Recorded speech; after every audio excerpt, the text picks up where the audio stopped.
కాళేశ్వరం పైన కాంగ్రెస్ అలాగే బీఆర్ఎస్ పార్టీల నాయకులు దాగుడు మూతలాడుతున్నారని అన్నారు ఎంపీ బండి సంజయ్. తెలంగాణ అసెంబ్లీ సమావేశాలు చూసి జనం నవ్వుకుంటున్నారని విమర్శలు చేశారు. సీఎం రేవంత్ రెడ్డి ప్రజా ప్రతినిధులను కాళేశ్వరం ప్రాజెక్టు దగ్గరకు తీసుకెళ్తాననడంపై స్పందించిన ఆయన దానికంటే కేసీఆర్ దోచుకున్న లక్షల కోట్లు వసూలు చేయాలని అన్నారు. అక్కడికి వెళ్లడం ఏంటని మండిపడ్డారు. ఇక తక్షణమే కేసీఆర్ పైన క్రిమినల్ కేసు పెట్టాలని డిమాండ్ చేశారు. అప్పుడు శాసనసభ్యుల మీద ఆరోపణలు వచ్చింది. మళ్ళీ ఇప్పుడు రేపోయి మీరు ఏం చేస్తారు?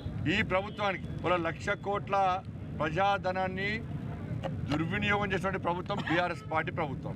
వెంటనే కేసీఆర్ ఆస్తిని జప్తు చేయగలుగుతారు. మీరు కట్టాలే. ఇవన్నీ తాత తాగినది ఇవన్నీ అయితే ప్రజల నుంచి వసూలు చేసిన డబ్బే. అది ప్రజా డబ్బే. ప్రజాధనాన్ని దుర్వినియోగం చేసారు ప్రజాధనాన్ని. కాబట్టి ఏం చేయాలి?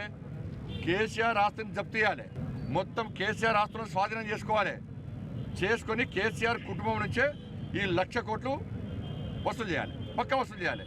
ఆ చేసే దమ్ముంటే రేపు పోండి, లేకుండా అవసరం లేదు. మళ్ళీ మీరు రేపు పోయి ఇది జరిగింది అని చెప్పి మన అసెంబ్లీ నడిచే వరకు టైంపాస్ చేసి మీరు ఇచ్చిన 6 గ్యారెంటీలు హామీల మీద ప్రజల దృష్టి పడకుండా మీరు బీఆర్ఎస్ పార్టీ ప్రభుత్వం వ్యతిరేకత ఉందని చెప్పి తప్పించుకోవడానికి మీరు ఇద్దరు కలిసి ఆడుతున్నట్టు రావాలి.